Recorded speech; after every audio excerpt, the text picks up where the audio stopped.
This public hearing of the Senate Committee on Women, Children, Family Relations, and Gender Equality is hereby called to order. I apologize, dear resource persons, for being a bit late. I made a bit of a mistake about the time. At kasalukuyan po, we are still waiting for one of my colleagues to join us in the hearing, at least online. Pero abangan na lang po natin yan. So before we go further, let me first acknowledge, I'll do that later, about the presence of another senator and the declaration of a quorum. So just a brief opening statement, mga kaibigan. Isang magandang umaga po muli sa ating lahat. The bill we will be discussing this morning, Senate Bill 2612, or the Magna Carta of Children, is something I've been looking forward to shepherding here in the Senate. The country has had a Magna Carta of Women, a law I co-authored as a Kabayan Party List representative in the House of Representatives before, and a Magna Carta for persons with disability. For quite some time now, and many of us here think that a Magna Carta of Children is a law whose time has come. Nitong nakaraang taon lamang, dininig ng komite, dalawang komite dito sa Senado, ang mga pang-aabuso sa mga menor de edad ng isang bulaang propeta, ang tinatawag na si Senyor Aguila sa Socorro, Surigao del Norte. And this year, our Committee on Women has also been leading the inquiry into the reported abuses perpetrated against girls by Kingdom of Jesus Christ leader, Pastor Apollo C. Kibuloy. Maraming pang-aabuso at pananamantala sa kabataan ang hindi pa saklaw ng mga kasalukuyang batas. While many of our children's laws are already based on the principles of human rights, this bill is the most comprehensive and cohesive rights-based piece of legislation that provides a legal framework in recognizing, protecting, and promoting the rights of children. It codifies existing legislation and harmonizes its provisions with the UN Convention on the Rights of the Child, divided into thematic parts, namely our children's right to life and survival, right to development, right to be protected, and right to participate. This bill shall guide government policies and programs to ensure that our children's human rights are constantly upheld. For this, I would like to thank, marami pong salamat, and acknowledge the painstaking efforts of various child rights organizations, advocates from civil society and government agencies, and child stakeholders for making sure that this bill is a product of the inclusive and participative spirit that has always accompanied good laws.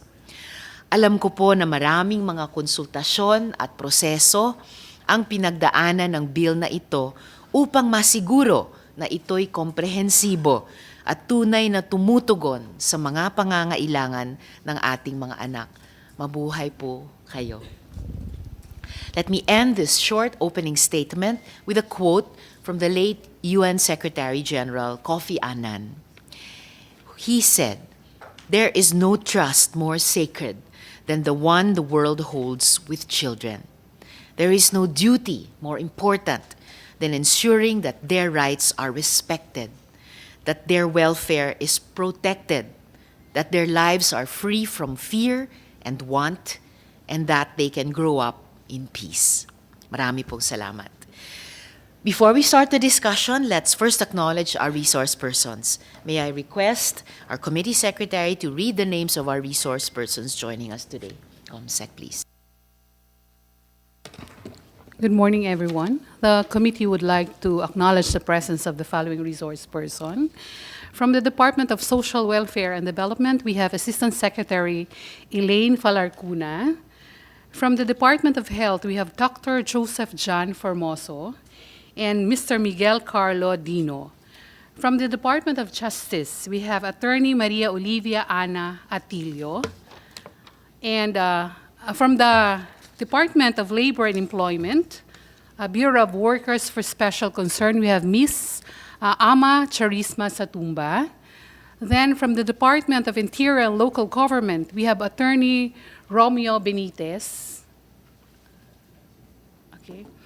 From the Department of Education, we have Attorney Susette Ganaban Medina and Maria Ann Escobedo. From the Council for the Welfare of Children, we have Undersecretary Attorney Angelo Tapales. Then from the PNP, Women and Children Protection Center, we have Police Colonel Isagani Fetisanan. Then from the Commission on Human Rights, we have Attorney Beda Epres and Miss Maria Victoria Diaz. Then from the League of Municipalities, we have Attorney from the Juvenile Justice and Welfare Council, we have Attorney Tricia Oco. Then from the Union of Local Authorities of the Philippines, we have Miss Eileen Lecano. From the National Commission on Indigenous People, we have Miss Glenda Pua. Okay. And from the National Council on Disability Affairs, we have Attorney Rielette Cristel Ramos. From the Child Rights Network, we have Mr. Romeo Dongueto. From the Stairway Foundation, we have Israel Deloy. From the Supreme Court, we have the Office of the Court Administrator, we have Assistant Court Administrator Maria Regina Adoracion Filomena Ignacio. Then from the Voice of the Free, we have Miss Maria Cecilia Oibanda Pasis.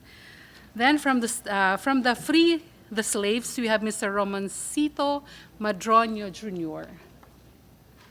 I hope that I miss anyone. Okay.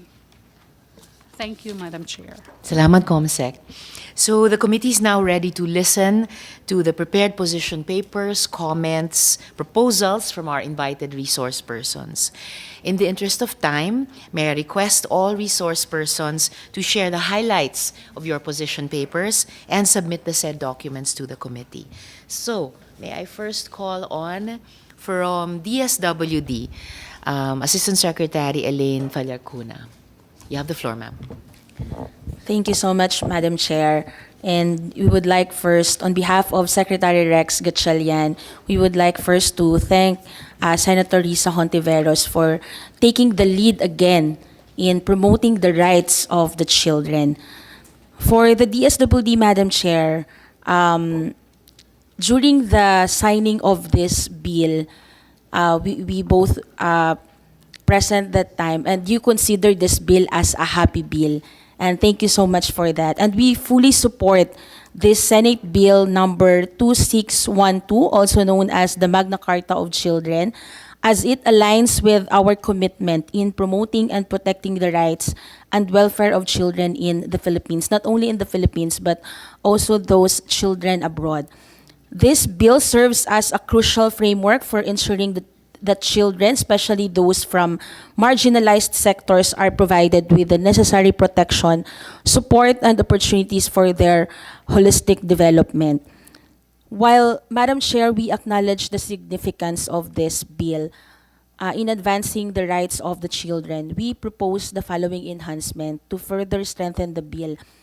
First, we would like to manifest that in the bill, there must be a portion or provision on access to justice, especially in the prosecution side, so children will not be in fear to report the violence against children.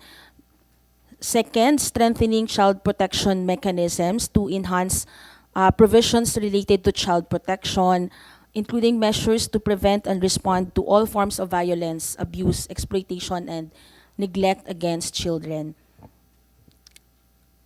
Third, comprehensive child participation to ensure meaningful and age-appropriate participation of children in decision-making processes and promoting their active involvement in all issues that concerning them. Madam Chair, we would like to include also and suggest for the bill to have an added value for the children, to have an enhanced support for children in vulnerable situations, especially those children affected by armed conflict, disasters, and those living in street situation. Another, Madam Chair, is the strengthening of monitoring and evaluation mechanisms. Though there are a lot of committees, councils that the government has in place already, there is one thing that challenged us in every policy making or every policy development, and that is the data harmonization. So we would like to express that in this comprehensive bill for Magna Carta of Children, data harmonization for the government agencies, stakeholders, or all duty bearers from national down to the local government unit, there must be a data harmonization a provision on Magna Carta of Children. And another, Madam Chair, strengthening the capacity building or prioritizing the capacity building and training for the duty bearers. It is very important that while we are working with children and for children, the duty bearer should also know the basic rights of the children, so they can also provide the basic needs of the children, especially during the time that the children faces those kinds of vulnerabilities that even themselves cannot address. Another, Madam Chair, while reading the Magna Carta of Children, there is a provision about the Philippine Commission on Children, and there is a separate bill. We acknowledge that there is a separate bill regarding the Philippine Commission on Children, and we would like again to manifest, Madam Chair, as the mother agency of the Council for the Welfare of Children, that while we support the strengthening of the organization, we would like to re-echo the stand of our secretary that the CWC should still be an attached agency of the SWD. For us to have harmonized policies and leading towards and moving forward, there will be no fragmentation of programs and services. This bill can be the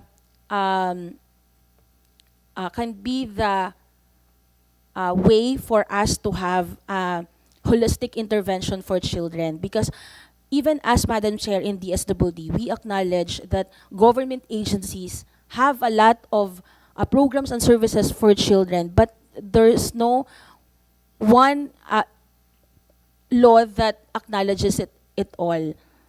So this Magna Carta of Children will be a very important tool for us to be guided also of what will be the government agencies, the duty bearers, the non-government organizations should do when we are confronted with cases of children.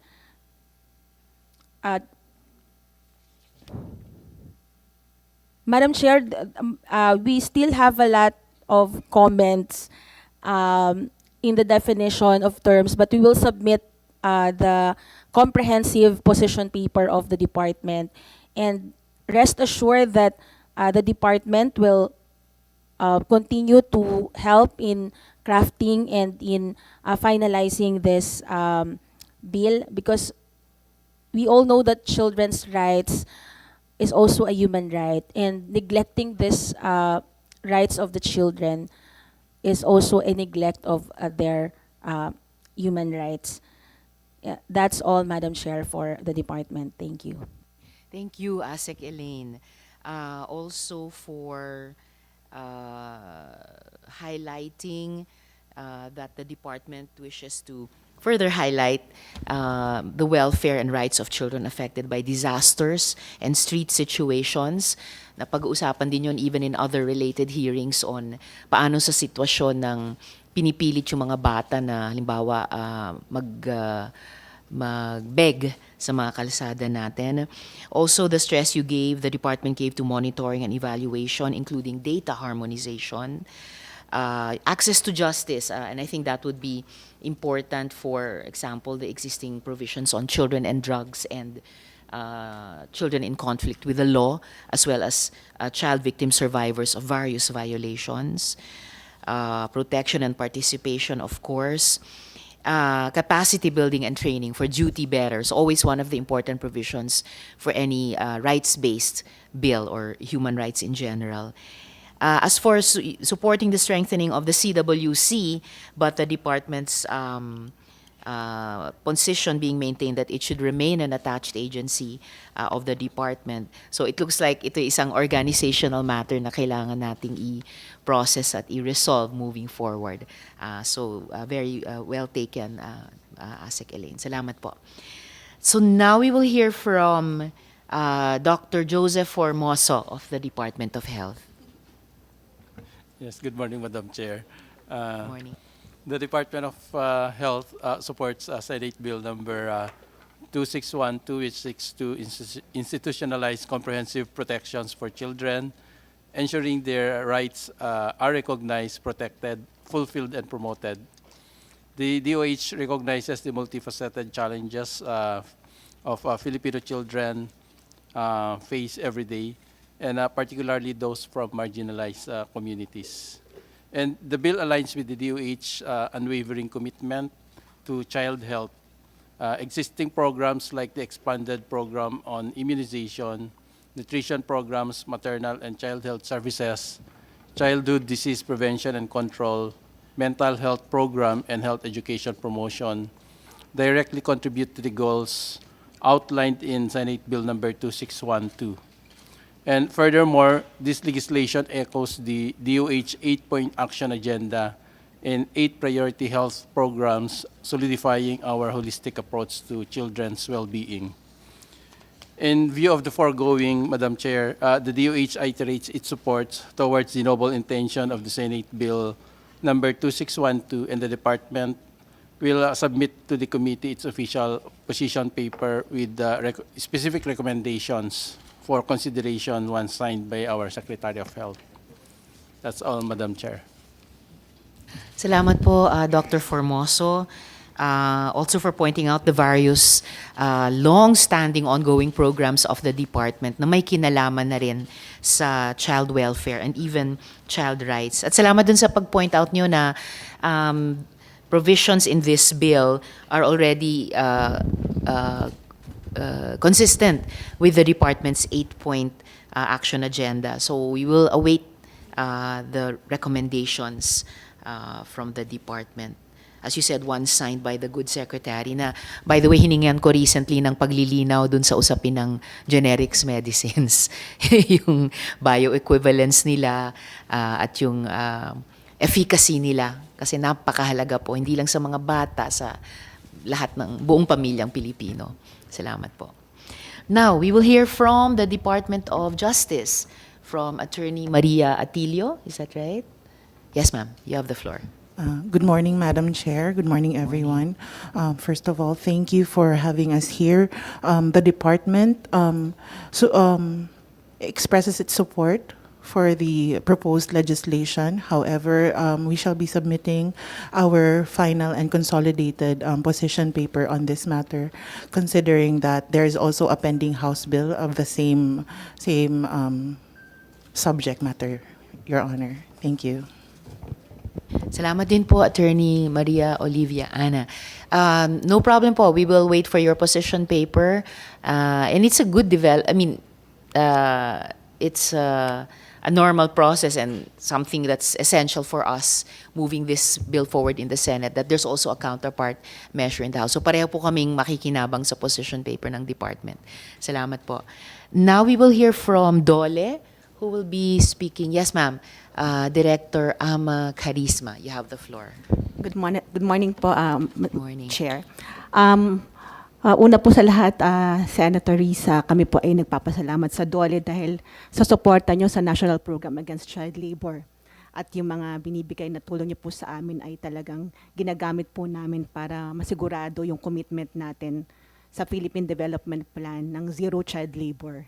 So nagpapasalamat din po kami and we are fully support of this bill no, na mayroong provision din po on child labor. However, Madam Senator, we'd like to request for more time po to prepare our comments and official position paper.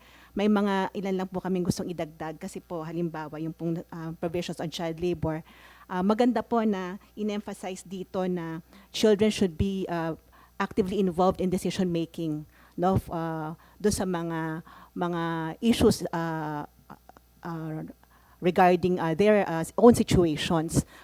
Pero gusto po namin idagdag na kailangan ay para ma-achieve natin yung ating target na wala na talagang child labor, wala na mga batang manggagawa. Kailangan may comprehensive set or package of services, no, that should be provided by agencies. Yun po kasi ang strategy natin. Meron po tayo ngayong dinevelop na action plan from 2023 to 2028, no? At meron na rin po tayong bagong NPACL framework. Ito po ay approved at ini-implement ng mga iba't ibang ahensya ng gobyerno. Mga NGOs po ay very active din po sa ating institutional mechanism. So we'd like to request for more time po para makapag-submit ng position paper. Thank you po.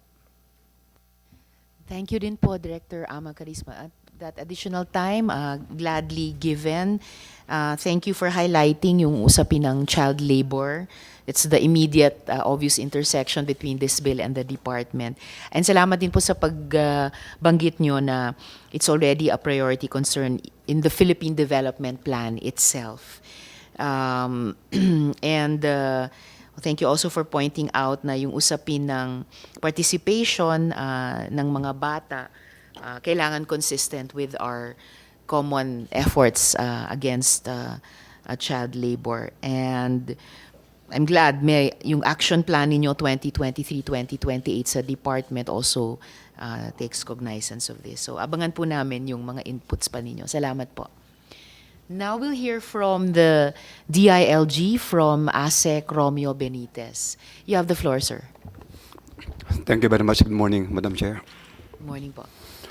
Now, under the guidance of our Secretary Benhar Abalos, the department expresses its full commitment and support to the passage of this measure, now intended to protect and to promote the welfare of our children.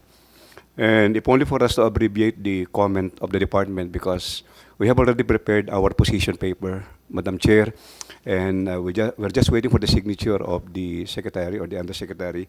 But let me just clarify some few points now vis-a-vis the role of the department as the supervisor of our local government units. Now, insofar as the Magna Carta provides a collateral that all government offices, including the LGUs, are mandated to adopt a comprehensive and integrated strategy now through the development and implementation of laws, policies, regulatory instruments, administrative guidelines, and other appropriate measures to implement the provisions of this law and other laws and policies now upholding the rights of Filipino children, then we are basically square in supporting this measure, Madam Chair. But again, insofar as the involvement of the LGUs is concerned, now let me just cite some portions of the bill that we find worthy of our comment and observation. Now, Section 119 on the establishment of the Federation of Local Council Association, Madam Chair, and Section 114 as well. Now, we did observe that the FLCA, or the Federation of Local Children's Association, at the municipal level and city level shall be under the guidance of the local social welfare and development office.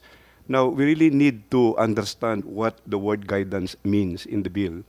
Now, considering that it is the department which exercise oversight, now after the same was delegated to the Secretary by the President under AO 267.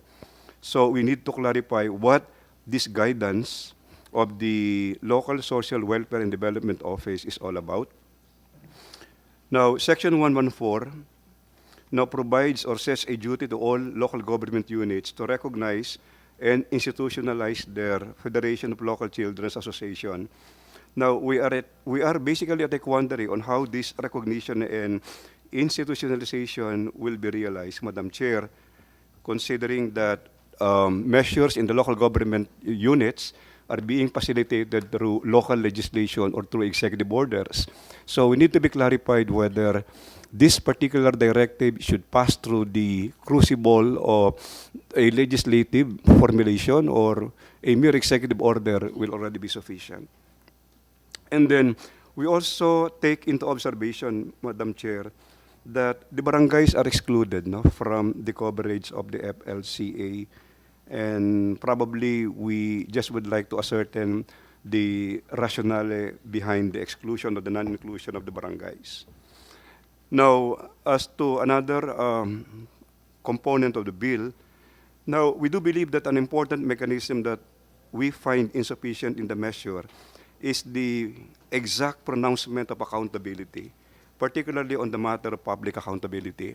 Now, ever since we have these previous laws intended to protect and to promote the interests of our children, Madam Chair, now we did notice that the involvement of the local government units in their effective realization now is so gargantuan that on matters that pertain to a possible degradation or non-compliance by the local government units, the department is usually at a loss on how to deal with accountability, particularly on the accountability of our local government officials.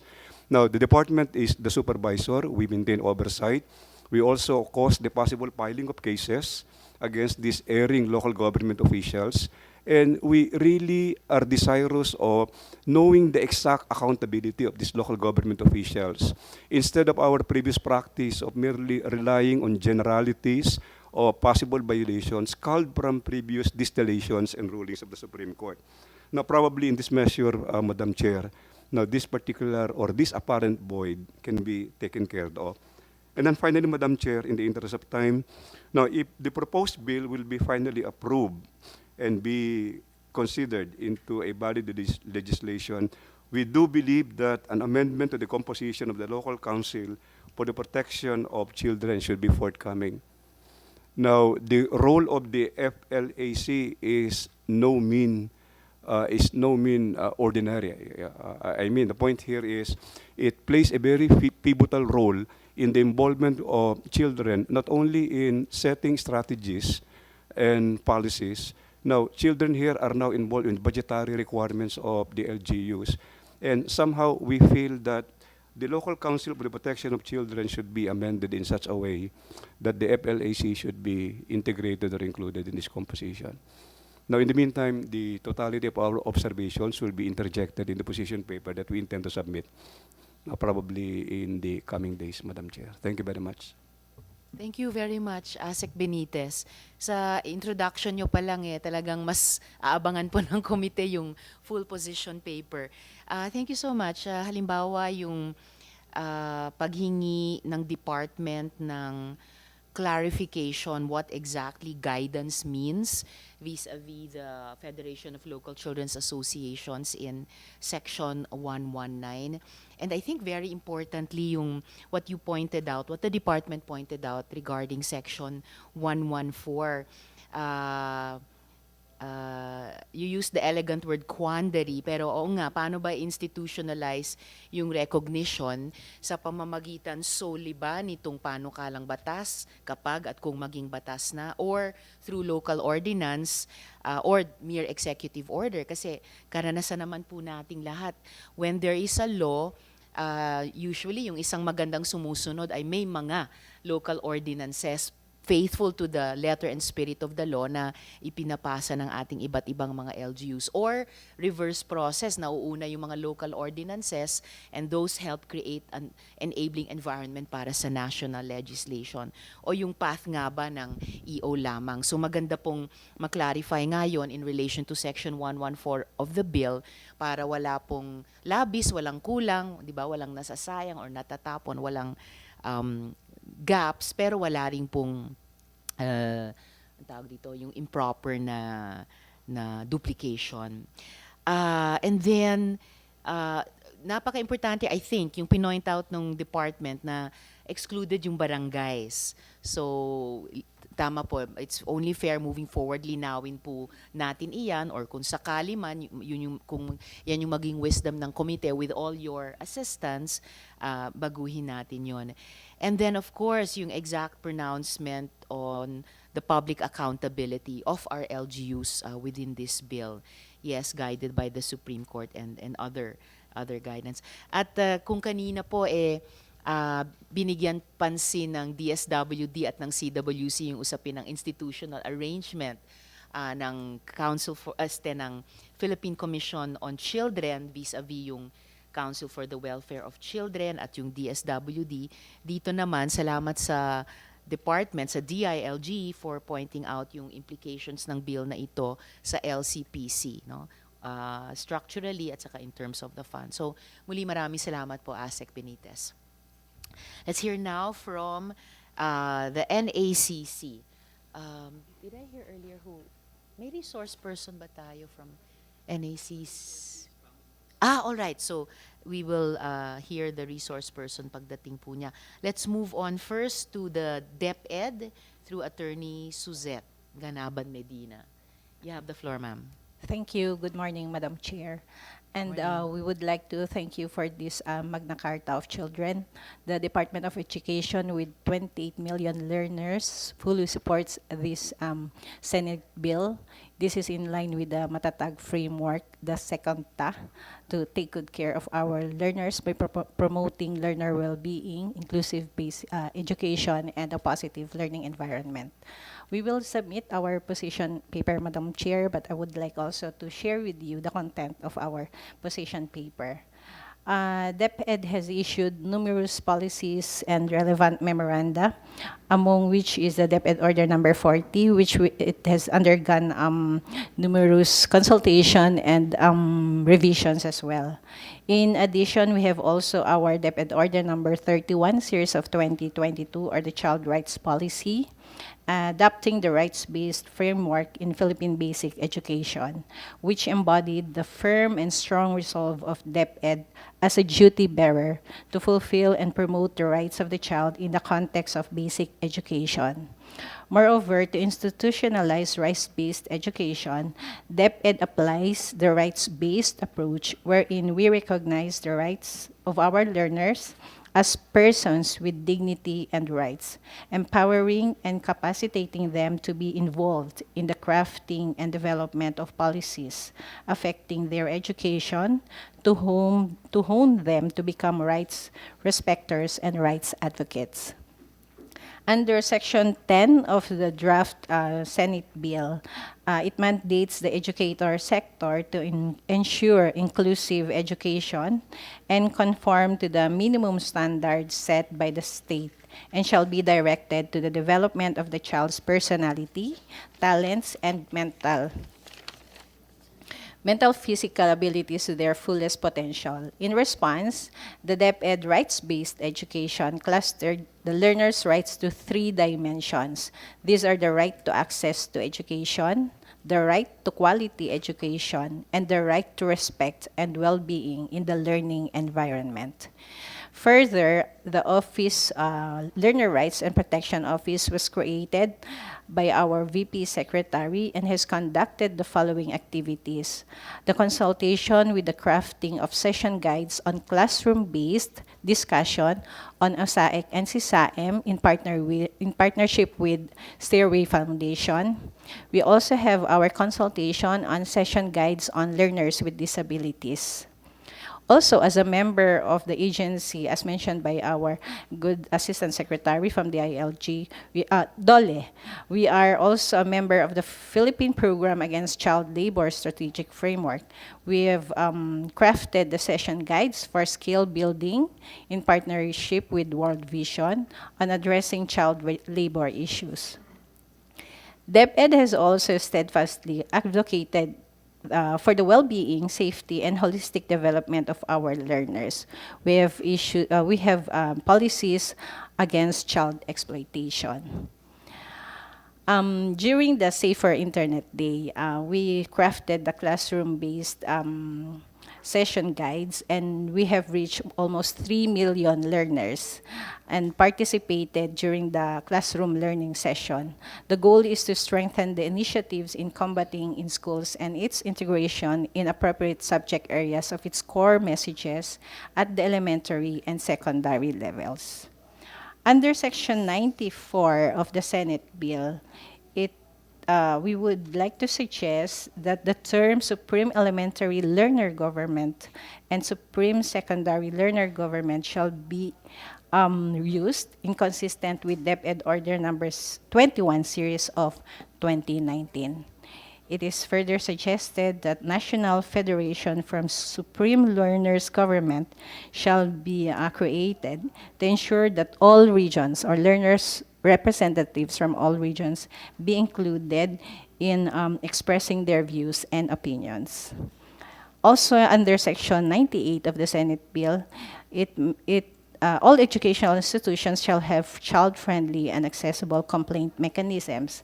The Learner Rights and Protection Office of the Department of Education has a Learner Cell Safe Contact Center helpline, and we accept all complaints from all learners, from the parents or teachers regarding mental health and child abuse. That would be all, Madam Chair. Thank you very much, Attorney Suzette. Also for pointing out that the concerns reflected in the bill ay sinasalamin din sa matatag framework ng department, and for updating us about the different department orders na tumutukoy na o tumutugon sa iba't ibang mga provisions dito sa bill. DepEd Orders 14, 21, and 21. And your particular comments, the department's particular comments about sections 94 and 98. Yung pong binanggit na department order in relation to section 94 of the bill, pahingi na lang po ng kopya, opo, so that we can consider, the committee can consider with the guidance of the resource persons the proposed amendments in terms of certain terminologies to be used. So, salamat pong muli. Yes, Attorney Madam Suzette. Chair, we will attach together with the position paper. Okay, thank you very much.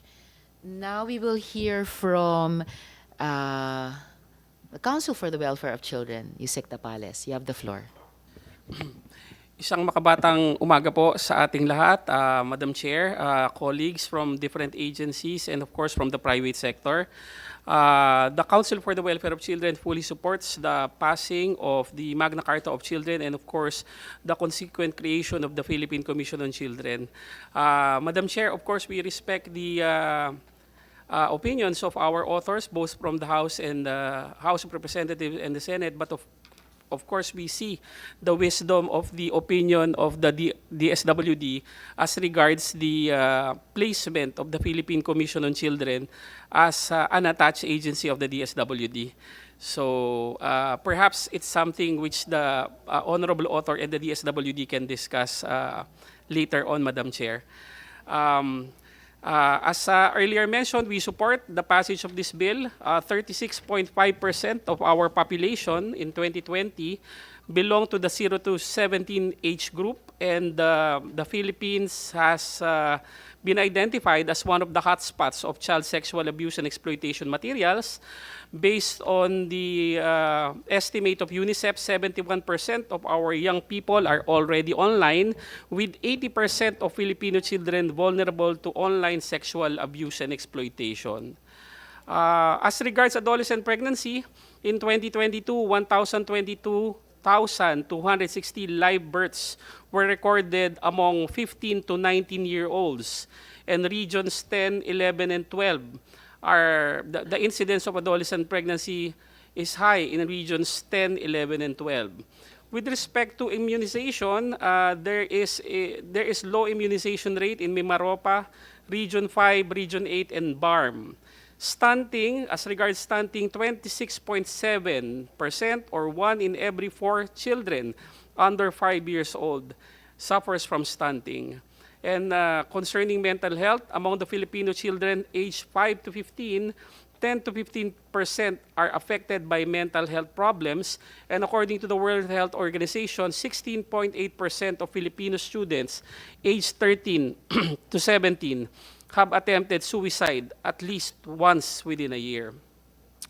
As regards violence against children, based on the data of the PNP Women and Children Protection Center in 2020, 19,652 incidents of child abuse and violence were reported to the PNP WCPC, and that is with the PNP WCPC alone, excluding other law enforcement agencies and other government offices. Concerning child labor, in 2022, we have 1.48 million working children. And out of that 1.48 million, 828,000 are engaged in child labor, or a 79% portion of that, all of the children working, Madam Chair. As stated, as aptly stated by the Honorable Chair and the Honorable, which happens to be the Honorable Author, the Magna Carta of Children is a comprehensive children's human rights law that seeks to advocate for all children in the Philippines and all Filipino children through the recognition, protection, fulfillment, and the promotion of their rights, especially those belonging to the marginalized sectors of society. It is the singular, most comprehensive and cohesive legal framework for children's right to protection and development. Madam Chair, in not so many words, we are in the verge of creating history here, and the Council for the Welfare of Children is happy that everybody is on the right side of history this time. And of course, that includes our friends and our champions from the House of Representatives. As to our particular comments, we will submit a detailed position paper. We are part of the team who attended the right shop for this bill, so our comments would be minimal. Of course, kudos to the members of the team, starting with the CRN, the Child Rights Network. But for some of the minor comments, perhaps I can mention some of them. In the definition of child, of course, we understand that the definition in the current MCC bill is called from the UNCRC. But in all the pending bills about children, Madam Chair, the thrust of the Council for the Welfare of Children is to have a standard definition of child, which of course is the definition called from Republic Act number 7610, which defines child to a person below 18 years of age or those above or over, but who is unable to fully protect or take care of oneself from abuse, neglect, cruelty, exploitation, or discrimination because of a physical or mental disability or condition. To our mind, this definition even surpasses or improves on the definition of the UNCRC. That's why it has been our consistent position to use this as the most basic definition, because there are more elaborate definitions like the one found in the Anti-OSAIC Act, which even goes further, Madam Chair. We also respectfully suggest to replace the term social media with participative networking platforms based on the definition provided in Republic Act 11930 or the Anti-OSAIC Act. We also would like recommend in section item G of section 42 to substitute daycare facilities with child development centers in line with Republic Act 10410 or the Early Years Act of 2013. We will provide the appropriate definition and wording, Madam Chair, in our position paper. In the portion concerning the Philippine Commission on Children, it's a shortened portion compared to of course, to the pending bills before the House and the Senate. But we just want to avoid a situation where those pending bills do not become law and the Magna Carta of Children becomes law, and we might find ourselves in a situation where the structures are incomplete. So some of the structures mentioned in the PCCH bills before the Senate and the House, we will suggest to include those structures here, like the National Children's Advisory Group, because as formulated or as conceptualized in the Magna Carta Bill or even in the pending Philippine Commission on Children's Bill, the Philippine Commission on Children will be led by a board of commissioners, headed by the chair and with the commissioners. It's not an interagency anymore. The interagency portion of the commission is the National Children's Advisory Group. It's an avenue for collaboration and cooperation, and it will ensure that all children's concerns are reflective of the opinions of other national government agencies and of course the private sector. We will provide a draft section on the National Children's Advisory Group with the composition, starting with the CWC, the Philippine Commission on Children, the DepEd, the DOH, the DICT, the DILG, and others. Basically, the composition of the National Children's Advisory Group will be the composition of the Council for the Welfare of Children Board, those who were not included but which we feel should have been included in the first place, and those who were created just recently, like the National Authority on Childcare, the DICT, and other newer agencies, Madam Chair.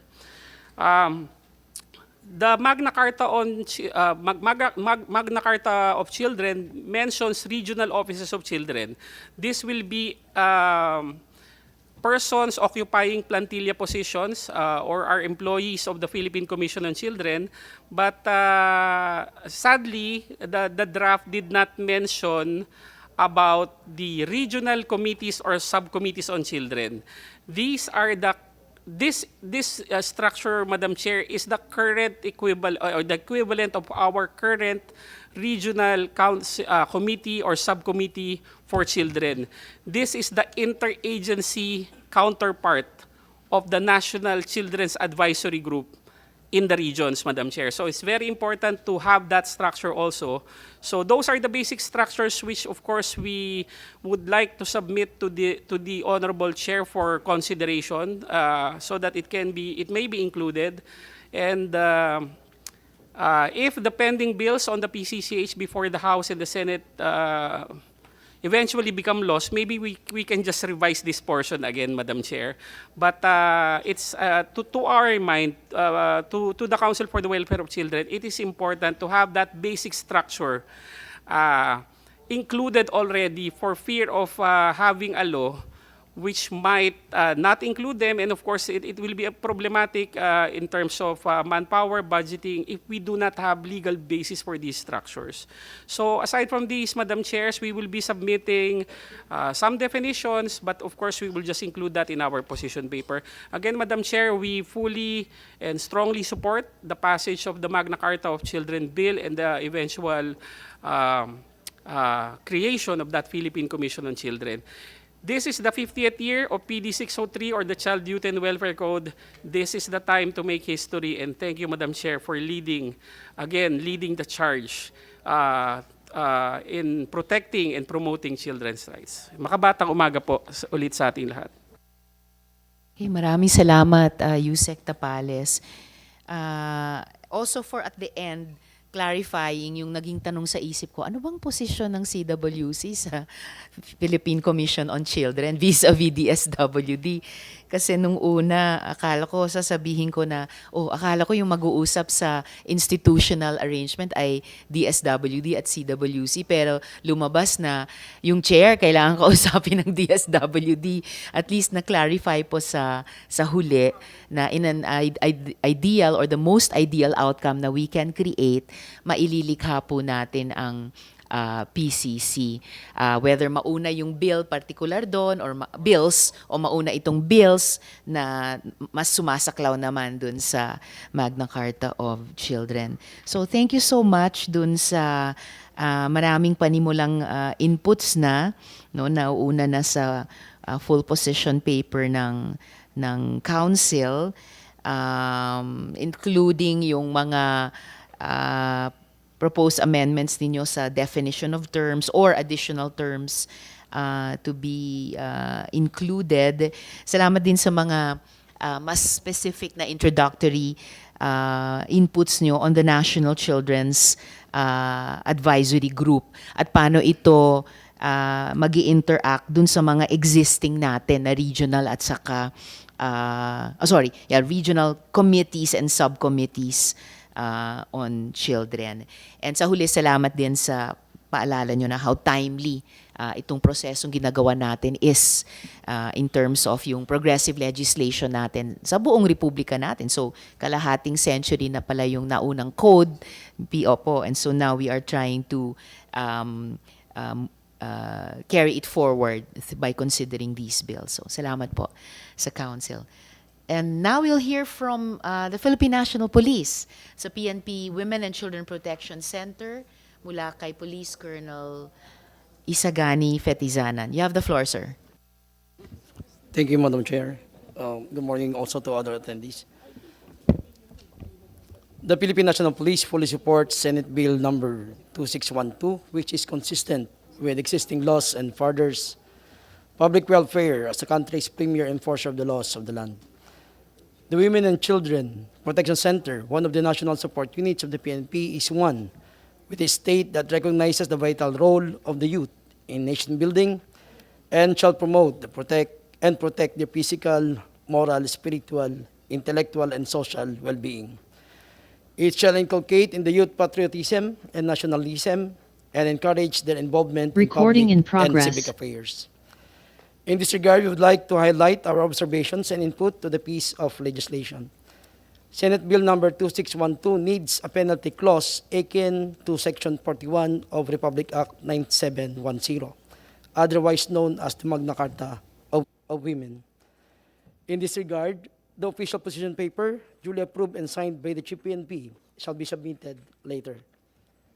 We sincerely thank this honorable committee, ma'am, for inviting us to this hearing, and maraming salamat po. Maraming salamat din po, Colonel Fetizanan, and for immediately that specific proposed amendment regarding yung penalty clause na katulad ng sa meron sa Magna Carta of Women. So, abangan po ng komite yung position paper, minsang maaprubahan na ni Chief PNP. At muli salamat din kay Chief PNP dun sa pag-aproba sa rekomendasyon ng National Police sa pagkansela ng licenses sa firearms ni Kibuloy at yung pag-deregister ng firearms nila. Ulitin ko lang po yung hiling ko kina Chief PNP sa inyo pong lahat na baka hindi umabot sa 6 na buwan yung period na makuha yung mga yon at matiyak na 19 lang ba talaga, kasi kahit sa social media posts nung mala private army niya, parang mas marami pa sa 19. And I hope that our processes dito man sa Senate or sa mga korte natin or baka pa sa ibang bansa will not take half a year. So sana sumabay or mauna pa yung aksyon ng ating pambansang kapulisan. Salamat po sa inyo, Colonel. So now we'll hear from the Commission on Human Rights, kay Attorney Beda Epres. You have the floor, sir. Good morning, Madam Chair, and also good morning to my fellow child rights advocates.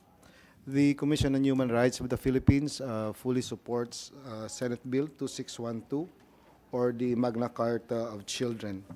The concept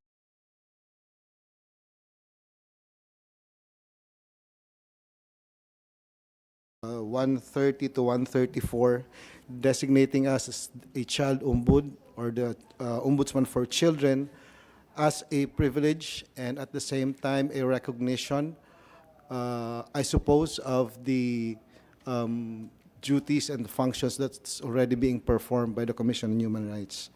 The task given to the Ombudsman pursuant to this Senate bill, such as advocating for the promotion and protection of child rights, strengthening the child rights education program, investigate violations committed against children, monitoring government's compliance with the treaty obligations, particularly the UNCRC, and to provide appropriate measures to Congress on bills concerning children are tasks already being performed, Madam Chair, by the Commission on Human Rights through our child rights centers. The additional function given to us under Section 131 to us is a welcome development. Also, the provision under Section 134, which provides for the adoption of rules and regulations so that the Commission on Human Rights can rationalize and structure our staffing pattern, particularly the CHR and the CRC, as well as our regional offices, is a very much welcome development to us. This will further strengthen our office so that we can perform our mandate given to us under this particular Senate bill. For the information of this honorable body, I would just like to let you know that the Child Rights Center is being run by only 5 personnel. Our regional offices, we do appoint focal persons with respect to child rights, and there is only 1 personnel who is in charge of this in every region. Thus, in the submission of our comprehensive position paper on the matter, we will include, Madam Chair, our proposed structure of the Child Ombud Center in every region, as well as the Child Rights Center here in the central office. Again, thank you for this opportunity, and all of us here would agree with me that this is now the high time for us to protect and to pass this law so that we can further protect the 36%, the children comprising 36% of our population. And the Commission on Human Rights is your ally, and please don't hesitate to come to our office for any concerns. Thank you very much, Madam Chair. Thank you. Recording in progress. Thank you very much, Attorney Epres. And very well taken yung, pati ako nagulat, isang tao lamang, bawat region. Tapos hinihingi ng bill na ito, yung dagdag na trabaho pa on the part of the Commission through the Ombudsman for Children or the Child Ombud. So we will consider very favorably as far as we can yung mga isasubmit po ninyong recommendations or requests. Salamat po. Now let's hear from the National Youth Commission. Do we have a resource person from NYC? Wala pa. Okay. So now let's go on to the JJWC, Attorney Tricia Claire Oco. You have the floor, ma'am. Good morning, Madam Chair and everyone. First of all, gusto ko pong magpasalamat sa inyo, Madam Chair, because of your steadfast support on the issue of CICL. Talagang through thick and thin, sinuport na yung batas at yung mga kabataan natin. So, thank you for that. Of course, we support the passing of the Magna Carta on Children. Magna Carta translates to Great Charter, and as a result, it's imperative also to give comments to ensure that the law clearly addresses its political, social, and legal objectives, and that it operates efficiently and effectively as possible. So with that, we will submit po a more detailed position paper, but I'm going to focus more on addressing the complexity of the law. Kasi po, I think the MCC, Magna Carta on Children, could address this potential of the laws becoming more complex. We have to also consider that there is already a wide range of general and specific legislation in the Philippines on children to comply with our CRC obligation. And yesterday, I listed down most of the laws na lampasan na po nila yung ating alphabet. So we started with PD 603, we have the Family Code, we have the RA 7610 on Special Protection of Children, which was amended so many times, and then we have the Family Courts Act, the ECCD, marami pa po, Anti-Violence on Women and Children, we have the Anti-Child Pornography, which amended RA 7610 and then eventually repealed by OSA law, the foster care child. So madami po talaga tayong mga batas. And it's normal that it's becoming complex because of the changing of times. Dati po kasi, I really believe, Your Honor, that we did have a Magna Carta on Children before, and this was the PD 603. Kasi po, kompleto talaga siya. It's a complete law. It talks about all the aspects of children.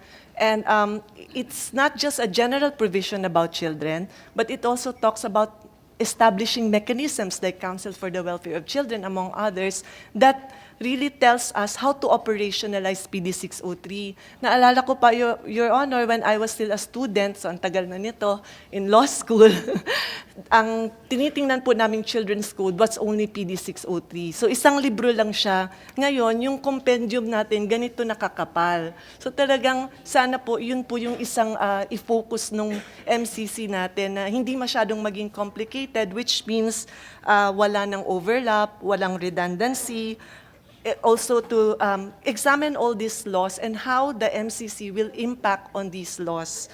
And also yung users po natin, kasi it's not just the lawyers who will be looking at these laws. It will be the lawyers, yeah. It will be the implementers. Marami po tayo nag-a-access ng implementers. So it can also affect accessibilities kung maraming overlap yung laws natin.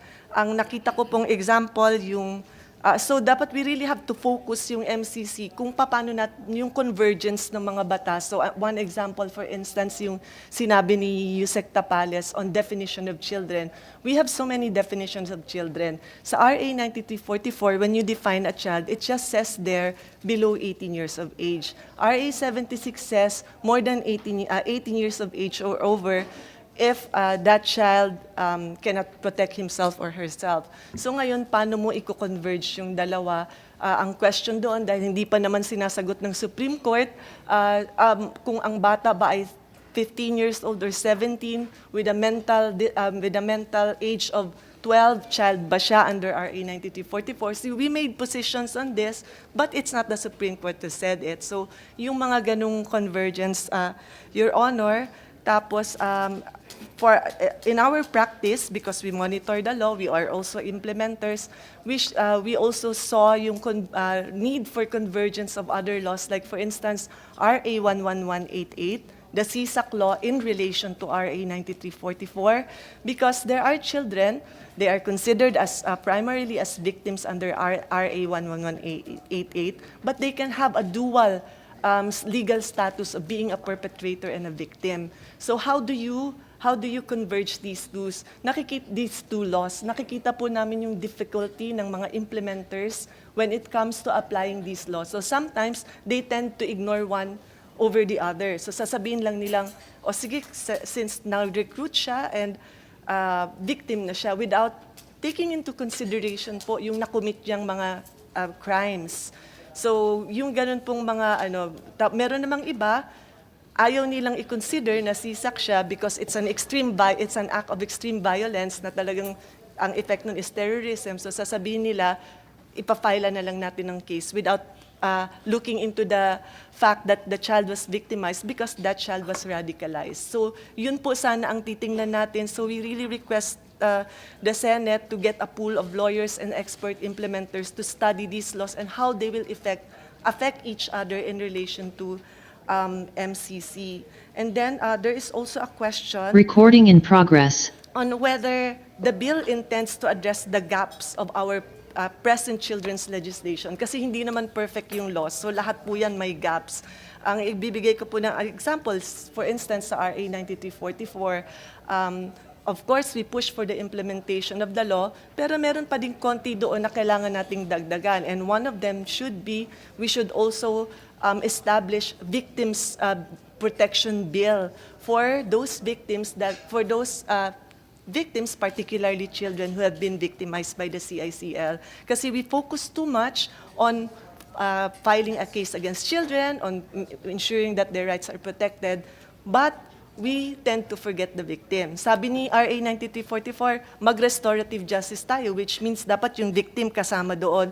But it does not have any provision on RA 9344 for the simple reason that it's focused on children's rights CICL's rights. So yung ganun po. And we have to help victims po behind the scenes. We ask the OJ, we ask the SWD kasi po yung mga parents ng mga namatay na bata, talagang they don't feel na merong justice kahit na pa-filean at na kukonvict yung mga bata natin. Another thing, RA 9344 is very clear when it comes to the role of LGU because the when you talk about protection of CICL, very devolved po talaga yung mga services, but that's not very clear when it comes to victims. So when you're talking about a CICL victimizing another child, talagang makikita mo yung strength nung 9344 when it comes to protection of the CICL, but with the victim, minsan po napapabayaan yung kanilang psychosocial support, etc. For instance, if they lack the social worker, it's very clear for the social worker to support the CICL, itago yung identity, etc. But sometimes, they don't even have social workers to focus on the victim. So yun po. So dapat tingnan din kung ang intention ba ng bill is to address the gaps of our present legislations kasi madami po sila pa dahil hindi naman perfect. And then,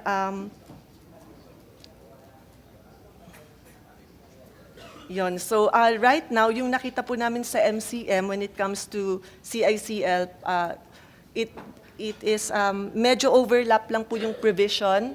But so yung tanong doon, are we going to make an MCC, Magna Carta on Children's Rights, that will simplify all these laws and put them together and repeal everything else? And we just have one bill, or parati pa rin tayong magre-refer sa kanila because it can also be complex if you do it that way, na titingnan mo itong batas na ito and then pupunta ka pa dito. And then we should also consider that there are children who need to go through different child protection system. Example, a very clear example, if a child is a foster child, so pupunta siya dito sa Foster Care Act, and then if that child needs to be adopted, pupunta na naman siya sa another system, which is yung law ng NAC.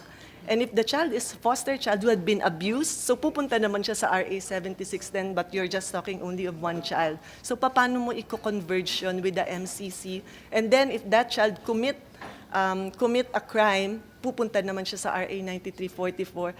And I'm talking about a very a real example na dinil talaga namin, Your Honor, because this child was an abused child, the child was trafficked, and then after that, that child committed murder of another child. Pero yung sinasabi nga nila, hurt people. So, ayun, child at risk muna siya before that child committed a crime. So yun po, yung talagang we should emphasize doon sa MCC yung convergence po ng mga batas and how to apply them. Kasi one child can go through a different protection system in our law. So baka pwede din natin siyang i-connect sa yung sinasabi nating integrated child protection system. So yun lang po, very general po yung comment ko. We will also submit yung doon naman sa mga specific like on media, etc. But I will send na lang a position paper. And with that, Madam Chair, meron pa palang last, yun on the creation of the Philippine Commission on Children, because I know we will also be affected, we would like to recommend that the DSWD, as the mother agency of CWC, the CWC, and all other existing councils and committees for children should be allowed to have an in-depth conversation on this, an in-depth evaluation on the current to discuss the current system and structures for children as our basis for their unified position on the matter. Parang po unite na. Kasi, of course, we support po the strengthening of the CWC and if needed, a replacement of another agency. However, this must be studied in depth to really respond to what it aims to do and to avoid just adding bureaucracy and also expenses to the government. Pero hindi naman nagre-respond yung mismong agency. So with that, Your Honor, that's just my comment on this. We will submit po a position paper. Thank you. Thank you, Attorney Tricia Claire. Sabi niyo kanina yun lang, but it wasn't lang at all. Napakayaman po. Opo, and necessarily so. So thank you so much for that. For many things. Una, yung theme ng complexity, na doon po kayo nagsimula at bandang pagtapos ng input nyo, bumalik kayo doon. Of course, as kayo sa executive, then kami sa legislature, yung ating mga civil society partners, lalo na we know whatever bill we're considering, we're addressing probably a more complex than a more simple situation. Pero minded din po kami dito sa legislature na progressive legislation nga over time, so from 50 years ago to now. Pero we also don't want to confuse ourselves even more. Dahil masalimuot na nga yung sitwasyon. So we also strive for or we should also strive for yung sinasabi po ninyong convergence or clarity, ideally simplicity, which is also sometimes hard to achieve. Pero at the very least, wag nating lituhin lalo yung sarili natin or yung mga implementors. And maybe we can pick up, you can also help us in this. We can pick up lessons from paano ba yung ibang mga code na meron tayo, labor code man yan or iba pang mga local government code at iba pa. No? How did they approach this complexity, convergence challenge? And natawa tayo na nalampasan na yung alphabet, but it's the truth. And on the one hand, nagpapasalamat tayo na over the decades, talagang sinubukan natin through laws to protect and to help our children. And so, but that's the reality, napakarami talaga. And ang tingin ko nga sa ngayon ay we are striving to gather together all these laws dito po sa Magna Carta o po sa charter or sa Great Law or Great Charter na ito. Nabanggit nyo rin po yung PD 603 and of course, alam naman natin na over time, since the context may change, then gusto rin po natin gawing mas responsive yung batas. And I think that's also why yung counterparts namin sa House have a similar bill as this. So dapat walang overlap, walang redundancy. So we strive for that in the piecemeal laws, kaya nga merong yung repeal clause sa bandang dulo. So gusto natin na kung maipasa na natin itong panukalang ito, it will also try to observe those standards. Very interesting po yung inputs nyo, especially since kayo nag-oversee sa implementation ng juvenile justice law. We should also not forget the victims. And pati yung sinabi po ninyo about what if a child is both victim and perpetrator. And actually, there's a similar conversation going on. Maybe not just in this example, pero baka mas marami pa. Halimbawa sa ating anti-human trafficking laws. Opo, like itong ocular namin na pinakabagong Pogo Hub na ni-raid, in that case ng PAOK as one of the agencies. And paano daw yung originally tinraffic, pero eventually parang naging perpetrator na rin. And naikwento po na in other jurisdictions, or halimbawa sa Interpol, pinag-aaralan din po nila paano dapat mag-evolve yung mga laws nila to address such situations. So gaps, overlaps, contradictions as well. And thank you for reminding us of that high principle of restorative justice, yung role ng LGUs na tinalakay din ni Asek Benitez kanina. So yeah, that question, do we simplify? And then ito na yung lahat, itong Magna Carta, do we repeal everything else? Or kaya interested po ako, ano ba yung naging karanasan sa labor code, sa local government code at iba pa. So, and so definitely aabangan namin ng komite yung position paper ng council, and I'm sure narinig po ni Asek Elaine yung hiling na magkaroon ng in-depth conversation with DSWD as the lead ng lahat ng currently attached agencies pa. Ano yung unified stand nyo, hopefully, tungkol dito sa Philippine Commission on Children vis-a-vis CWC. So, maraming salamat, Attorney Tricia Claire. Now we move on to the National Commission on Indigenous Peoples. Si Ms. Glenda po ba or si Attorney Rizabel ang magsasalita? Hello, ma'am. Yes, okay. And before I recognize Ms. Glenda from the NCIP, I will also be asking to speak from Dole and from the NAC later, Yusek Janela and Oh, I'm sorry. We already heard Dole. Okay, thank you. So we will. I will be calling Yusek Janela in a bit. So let's hear now from the NCIP. Ms. Glenda, you have the floor. Thank you very much, Madam Chair, Madam Senator. On behalf of the National Commission on Indigenous Peoples, we would like to express our gratitude for including the NCIP to submit our position on behalf of our chairperson, Jennifer Pia Sibuglas. The NCIP will submit in writing its position pertaining the Senate Bill number 2612 or an act providing for the Magna Carta of Children in writing should our Commission and Bank approves and issued a resolution pertaining to this matter. But please allow me to express our positions in this plenary. The fundamental principle enshrined in the United Nations Declaration of the Rights of the Child is clear. Every child, regardless of their background, deserves to be valued and protected. This principle aligns with the Philippines' own Child and Youth Welfare Code enacted in 1974, as mentioned by Yusek Tapales a while ago, which prioritizes the well-being and safety of all children within the country. Furthermore, the government recognizes the importance of indigenous cultural communities within the national framework. This recognition extends to the rights of ICC children and youth, as highlighted in Republic Act 8371 or the Indigenous Peoples' Rights Act of 1997.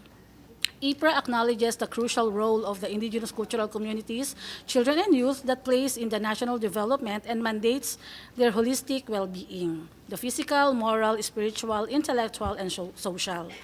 The Act tasks the government with supporting programs dedicated to the upbringing and development of ICC children and youth for responsible citizenry. Additionally, IPRA emphasizes the need for mechanisms safeguarding their rights. The NCIP serves as the primary government agency responsible for recognizing, respecting, protecting, and promoting the rights of the indigenous cultural communities, indigenous peoples, including the children and youth, and we are also one of the several agencies attached and supervised by the DSWD. The National Commission on the NCIP, of course, welcomes the proposed legislation, a comprehensive and all-encompassing provisions encapsulating all laws, particularly those that guarantee specific rights to children, as it ensures the rights and welfare of Filipino children, including the IP children. It guarantees their protection from all forms of abuse, neglect, exploitation, and violence.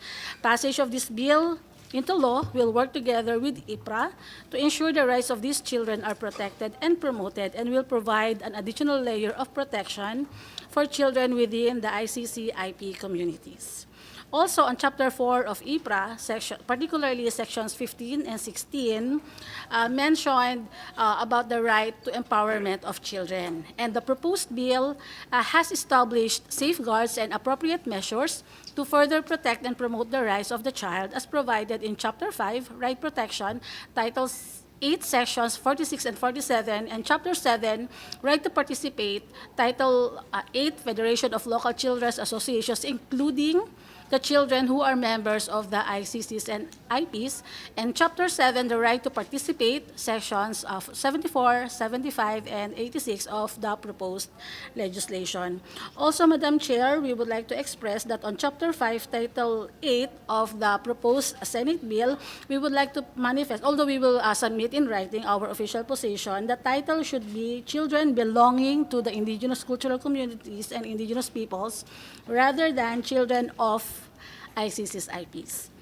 Also, the Chapter 5 of IPRA, particularly Section 27, supports the proposed bill is also supportive of Chapter 5 of IPRA, particularly Section 7, because Section 27, because it gives recognition to the important role on nation building of the ICC IP children.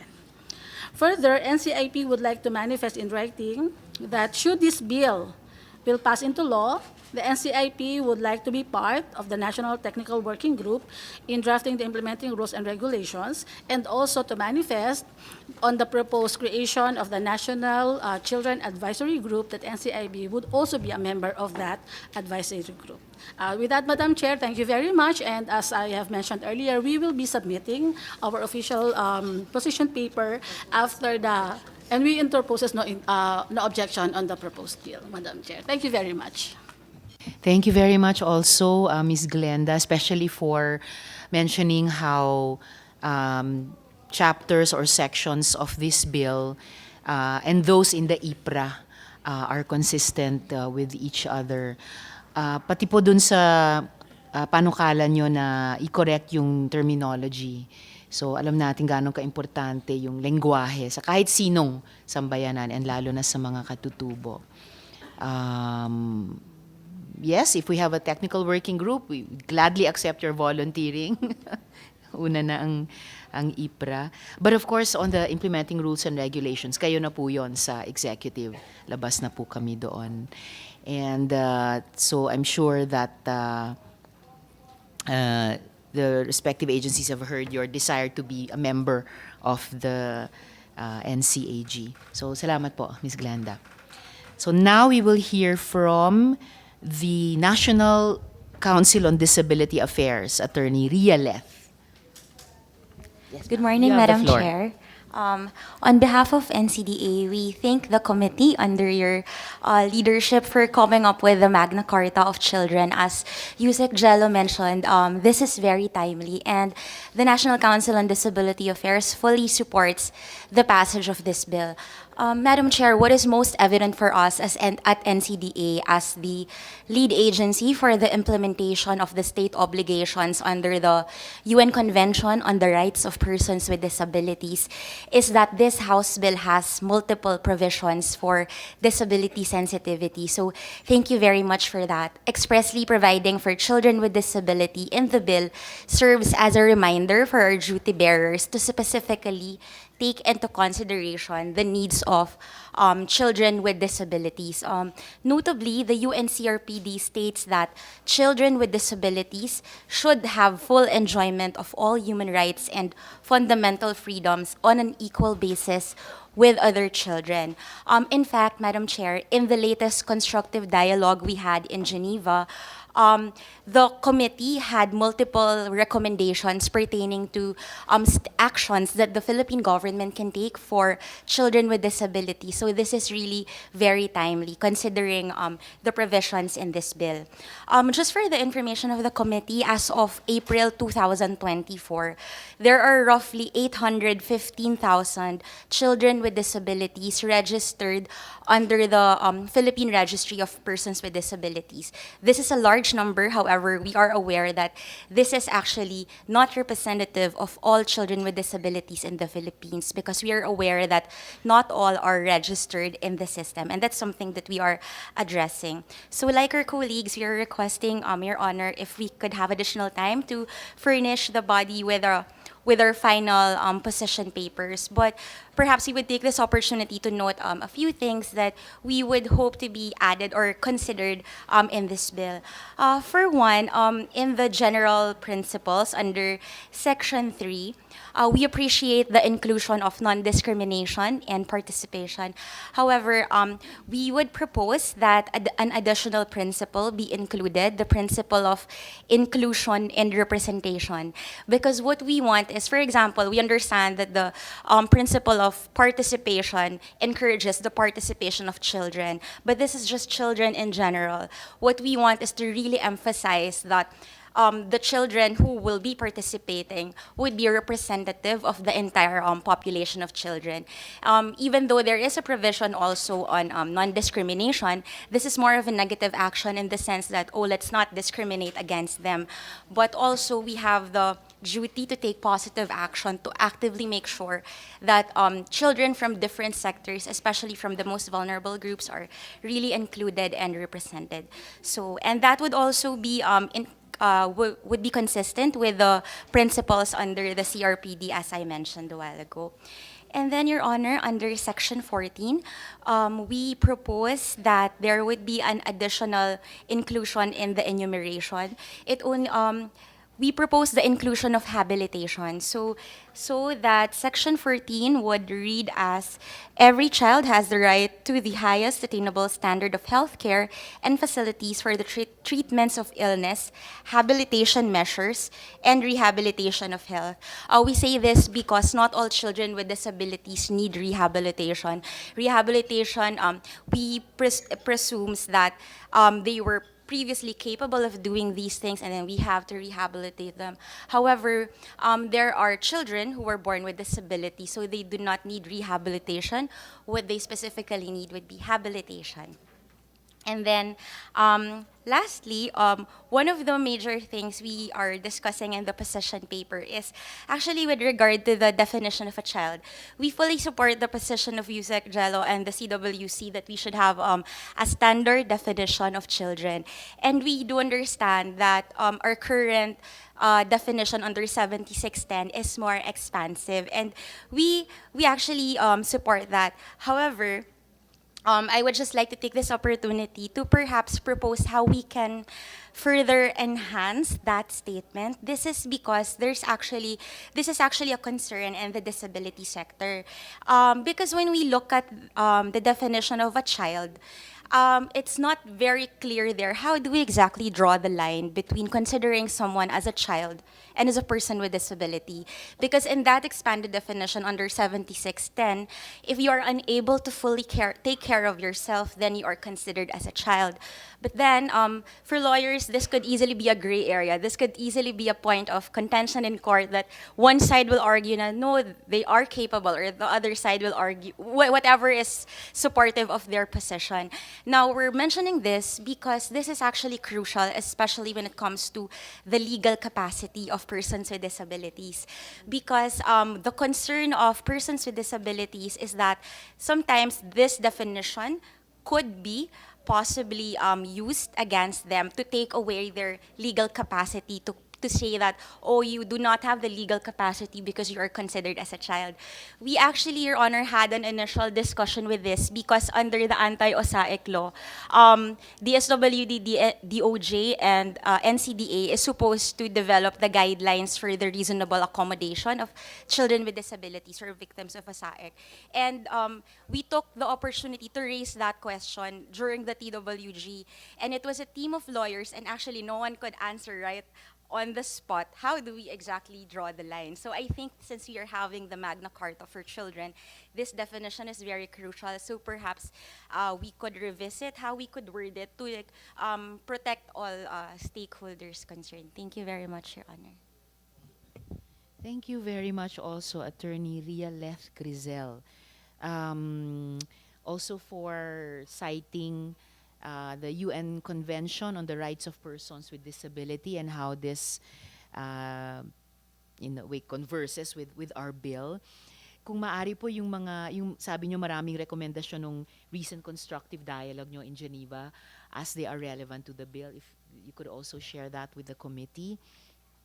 And then thank you for the initial recommended amendments, for example, in terms of adding to the general principles. At yung first time ko rin po narinig yung term na habilitation. So, importante po na sa bawat provision ng bill as it talks about different subsectors of children, yung state of the art, yung pinaka-recent na alam ng tao about themselves in that sector or in that advocacy, sana ma-reflect din sa bill natin. So, thank you very much for that. And then, I think very important, the point about the standard definition of children. Kanina nga nung binabanggit ni Yusek Tapales, naisip ko rin, siguro yung pinaka-expansive, yung pinaka-protective, maganda ngang yun ang gamitin. Kung hindi pala CRC yon, if it's our law, then, and then thank you for your further inputs, even on enhancing the definition that we already have in law, including yung sinasabi yung drawing the line between child and person with disability, so that we do not take away the legal capacity. When you were talking about that, attorney, naalala ko rin yung discussion noon sa raising the age of consent, yung bill noon on statutory rape, which we finally passed. The discussion there about paano kung close in age, na pag-uusapan yung Romeo and Juliet provision. Kasi, sabi na nga ng mga child rights advocates, there's that thing of the evolving capacities of the child. So, thank you for talking about a related issue, also very important. Maraming salamat po. Now we'll hear from NCC, o SAEC, CSAM. Andito po ba yung resource person nila? Ah, wala. All right. So, from the Supreme Court, Assistant Court Administrator Maria Regina Ignacio. Ma'am, you have the floor. Good morning, everyone. Good morning, Senator Hontiveros. Morning. In behalf of the Supreme Court, the Committee on Family Courts and Juvenile Concerns, the Office of the Court Administrator, as well as the lower courts, we first and foremost congratulate Your Honor for coming up with this very important legislation. And we ensure all the stakeholders, the duty bearers, that the Supreme Court, through its rulemaking power and its recently adopted strategic plan for judicial innovation for 2022-2027, has in fact included as its objective, one of its objective, gender fairness and inclusivity, which as of now includes an activity or the study of the issuance of guidelines for victim-sensitive as well as child-sensitive courts. So again, we support the bill, and if there's a need for us to submit our official position paper on the matter, then we will do so within the time that would be given us. Again, thank you very much and congratulations, Senator. Maraming salamat po, Attorney Maria Regina Adoracion Filomena. Okay lang, ma'am. Mahaba din po yung pangalan ko.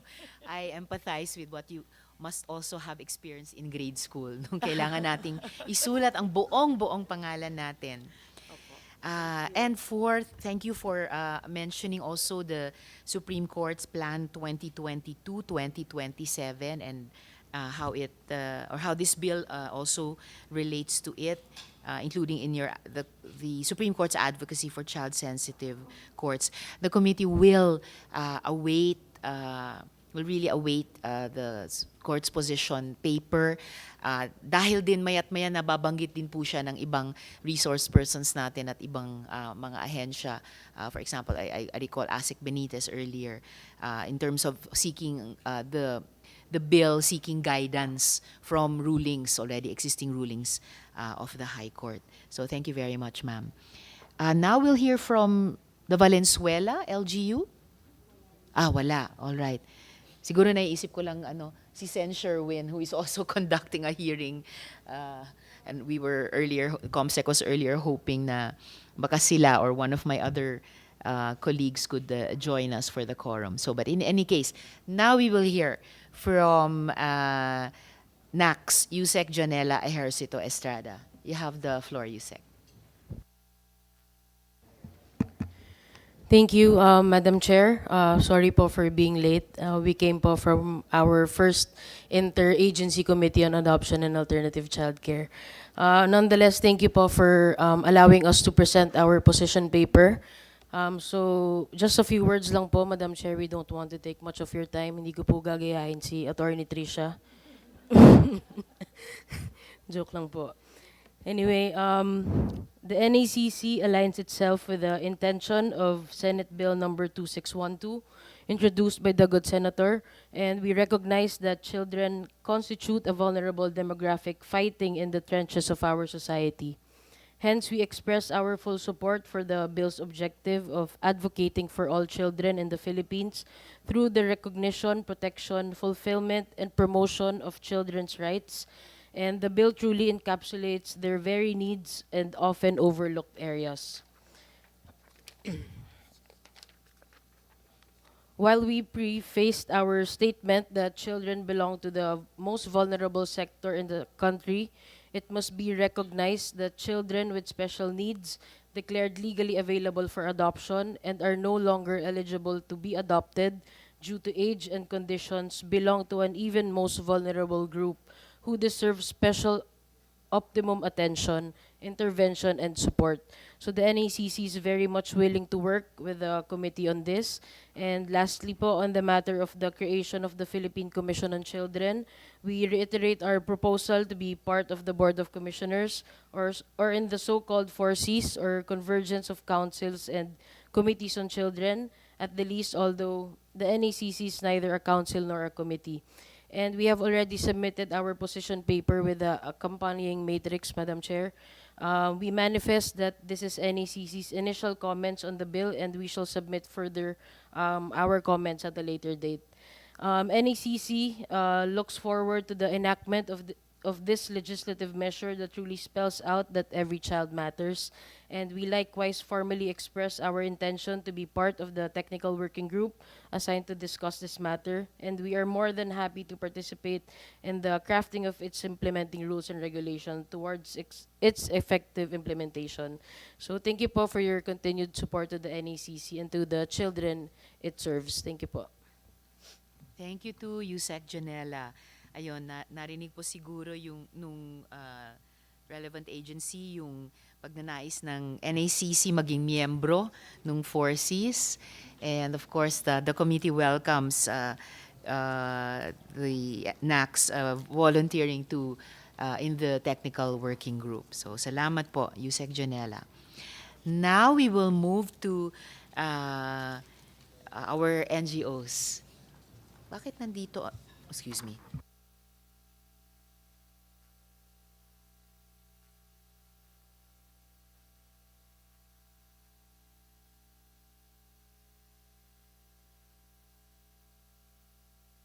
Sorry, before we move to our civil society children's rights advocates, we still have to hear from a few more of our government agencies. So I'd like to call first the resource person from the League of Cities.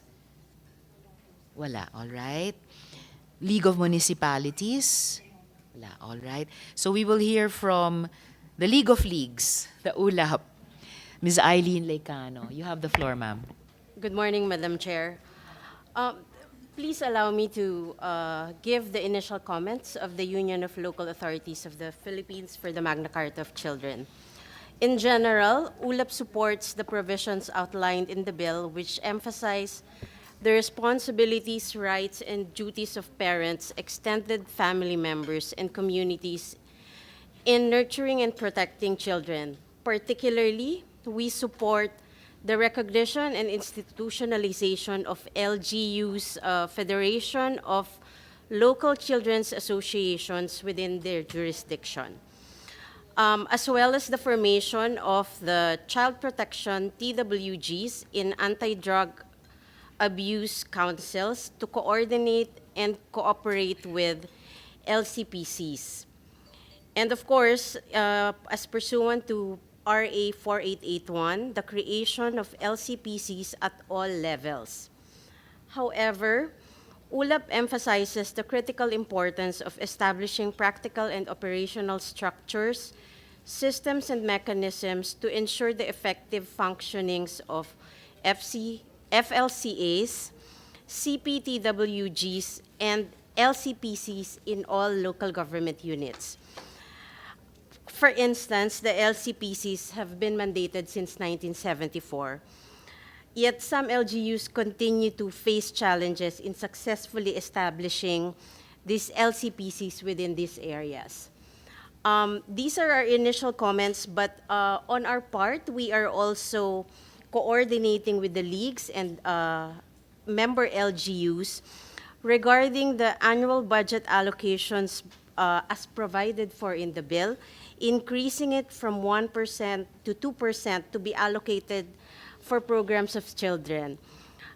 We have no issues in general about this, Madam Chair, but we would like to hear the LGU's opinions on this, as we know that not all LGUs are, the status of all LGUs are not all the same.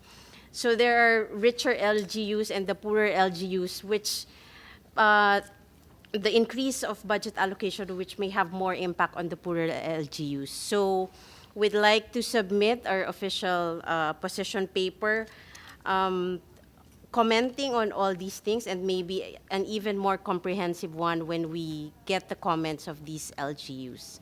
Thank you, Madam Chair. Thank you also, Ms. Eileen. Also for highlighting the the child protection in anti-drug abuse councils in coordination with the LCPCs, because that's also one of the concerns here in the bill, children and drugs, and then the very good reminder about the need to establish practical and operational structures so that our law can actually work. And it's very reasonable that the ULAP would like to first conduct further consultations with the LGU, especially whenever there are budget-related matters. Opo. And lalo na doubling of a small, but still doubling of a percentage of what is proposed to be earmarked for the implementation of the Magna Carta of Children. Kanina we were celebrating that the PD is already half a century old, so this bill or the law could be like a golden bill or golden law. But thank you also for the reality check na may mga LGUs tayo na hirap pa rin hanggang ngayon, 5 decades later, kahit sa pagtatag nung isa sa mga struktura tulad ng LCPC. So yes, we should take all these into consideration. So salamat muli. So now let's hear from the UPPGH Child Protection Unit. Wala, all right. So now we go to our children's rights NGOs, civil society organizations. Unang-una na, mula sa Child Rights Network, Mr. Romeo Dongueto. So Rom, you have the floor. Magandang umaga, Madam Chair. Magandang umaga. The Child Rights Network and the Philippine Legislators Committee on Population and Development commend Senator Riz Hontiveros for championing the bill creating Magna Carta of Children. We also express our gratitude to the Committee on Women, Children, Family Relations, and Gender Equality for prioritizing said measure. Ang CRN po at PLCPD ay kapwa sumusuporta sa pagsasabatas ng Magna Carta of Children. As a network that has long been advocating for children's rights, we believe the Magna Carta of Children is the single most comprehensive and legal framework on children's rights. The core approach of Senate Bill 2612 addresses the child right to life and survival, right to development, right to be protected, and the right to participate. A demonstration of the recognition of the state that all concerned agencies must always consider the best interests of children. We are confident that the Magna Carta of Children will provide proactive and data-driven initiatives, interventions, and mechanisms to fulfill their rights, and all children are visible and heard through the provisions of the MCC. Further, Madam Chair, CRN comments the provision in the Senate Bill 2612 creating governing bodies that will adhere, strengthen, and support this measure: the conduct of Philippine National Children's Conference and the National Children's Advisory Group. The creation of the Philippine Commission on Children and the designation of Ombudsman for Children will help in creating the environment and will mainstream children's rights. The participation of LGUs through the Federation of Local Children's Association and the platform by way PNCC, wherein children are to be consulted, ensure the effective and efficient structure and process of this measure. Kami po ay natutuwa, no, and we support fully the establishment of a multisectoral and whole-of-society approach by identifying the roles and duties of various sectors and agencies, including the role of private sector, civil society, and media. In addition, Madam Chair, we would like to humbly submit the following recommendation: establishment of child protection units in every LGU, which will serve as resource development and child crisis assistance centers. This should be able to serve round-the-clock psychological, legal, and medical assistance services. We further recommend that all employees who will be engaging directly with children must be required to submit a clearance from the National Bureau of Investigation and their local council for the protection of children. Marami pong krisis, kagaya po ng kami po ay sumusunod sa inyong mga investigasyon. Maraming krisis at problema kinakaharap ang ating mga mamamayan, kasama na po ang mga bata. At kinikilala po namin at lubos kami nagpapasalamat sa inyong pamumuno upang bumuo ng isang komprehensibong batas na lalong magbibigay proteksyon at kikilala sa mga karapatan ng mga bata. Dito na lamang po at maraming salamat, Madam Chair. Maraming salamat din, Rom, at sa CRN at PLCPD sa mahabang panahon din ng pagsulong ng ganitong mga panukala. So, na-appreciate po talaga naming mga mambabatas at least nakikita po natin na maya't maya dahan-dahan nagbubunga naman ang mga ito. So thank you so much for the highlights you given to various parts ng bill on the governing bodies, the National Children's Conference na unang nabanggit sa hearing na ito, na yung NCAG, yung National Ombud for Children, at yung mga dagdag, yung mga rekomendasyon ninyo on child protection units in all LGUs at yung pagsumite ng clearance mula sa NBI sa kanila. So thank you very much. Ngayon, pakinggan natin mula sa Stairway Foundation, Mr. Israel Diloy. Yes, sir, you have the floor. Isang makabatang araw, Senator Riza, at sa mga kasamahan dito sa meeting na ito. Ang Stairway Foundation po ay taus-pusong sumusuporta sa Magna Carta for Children. We believe that this piece of legislation would further help in strengthening the rights of the children in the Philippines. In particular, we are also supporting the strengthening of the institutional mechanisms, in particular the creation of the Philippine Commission for Children, as well as the appointment of an ombudsperson and the Commission of Human Rights. Panahon na para bigyan ng diin ang mga pagpapalakas sa institutional mechanisms na ito para sa karapatan ng mga bata. Stairway Foundation also believes that the Magna Carta for Children serves as a guide for minimum standards for program implementation and as a roadmap for legislative efforts in the future. Tama yung sinabi kanina na lagpas na tayo sa alpabeto ng mga child protection laws in the Philippines. At ito ay nasasalamin lang sa complexity ng issue na to dahil kailangang i-address yung mga emerging trends and issues pagdating sa protection ng mga bata. And thus, if we treat the Magna Carta for Children as a guide for legislative efforts not only now but in the future, our specific comments for the Magna Carta revolves around this context. Number one, napansin po namin na walang specific title on OSAEC under the Magna Carta. It's only mentioned as a definition and also in passing. Napakarami nating Senate hearing noon on the anti-OSAEC and CSAM bill, and thus we would like to recommend that there is a separate title under the protection clause sa Magna Carta for Children on OSAEC and CSAM. We also recommend that this particular title on OSAEC and CSAM also treats OSAEC and CSAM not only in the context of commercial sexual exploitation, but also recognizing the nuances of OSAEC and CSAM. I remember when we worked on this issue about 18 years ago, ang itsura lang na OSAEC sa Pilipinas ay commercial sexual exploitation. Pero na-discover natin na marami pala itong variations and nuances. For example, yung sharing of self-generated indecent images of children na maaring hindi muna pumatak sa commercial sexual exploitation but later ay maaring pumunta dito. Kung kaya't napaka-importante yung tamang framing ng OSAEC sa Magna Carta for Children.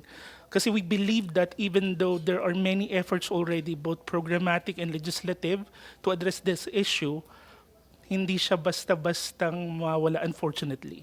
And thus we have to put it in the Magna Carta for Children at i-elevate siya as a separate title or provision. The second recommendation from Stairway is to ensure that all institutions, both government and non-government or private, establishes a child protection policy.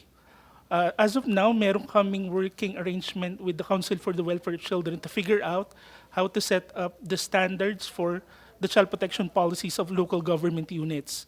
Pero kung ito ay mapapaigting sa Magna Carta for Children, not only for LGUs, national government agencies, but also private sector, mas makakakontribute ito in ensuring that people working with children do not harm children. Stairway Foundation has submitted its general comments already to the Senate Secretariat, to the Committee Secretary, but we would like to also request that we be given the opportunity to submit a more detailed commentary on the Magna Carta. And that is all. Maraming salamat po for the opportunity. Maraming salamat din po, Mr. Diloy. And please do submit that even more comprehensive input. So, salamat for emphasizing the strengthening of institutional mechanisms. The fact that this Magna Carta could constitute a body of minimum standards or even a roadmap. And tama po kayo, kailangan i-address yung emerging trends, lalo na sa nagde-develop ng mga teknolohiya. Very relevant for our anti-CSAIC and OSAM struggle. Ganda po nung sinabi nyo na this could be a guide now and also in the future. In the same way that for half a century, nag-guide tayo nung PD. So ngayon, parang marathon, parang relay. So we could be passing the baton and then sometime in the future, kapag nagamit na ito, pero ayan, may mga bagong trends na nag-emerge, nakitang kailangan i-update, then people in the future, Filipinos in the future, can do so. Very well taken, yung mukhahin nyo na may specific title or provision tayo on CSAIC, OSAM under protection. Tapos napansin ko lamang na yung PD 50 years old and then yung anti-OSAIC CSAM advocacy natin 18 years na. So kung yung isa golden, ito naman debut. So sige lang. Talagang ano to pahabaan ng PC to We just have to be, and we are being more ang tawag nito, more determined, there's a better word pa, than all of these problems and all of the perpetrators of these violations against children. We are more indefatigable. At maganda po yung mungkahin nyo, hindi lamang na bawat government institution mag-establish kami ng child protection policies mula LGU hanggang national government agencies, pati private sector. Maganda po yun kasi it gives an idea for campaign hook. Hindi lang sa amin, sa gobyerno, hindi lang sa inyo, sa civil society, hanggang sa private sector pa. So maraming salamat po. And now we will hear from UNICEF Philippines. Okay. And last but not the least, from Voice of the Free, Maria Cecilia Webanda Pasis. You have the floor po.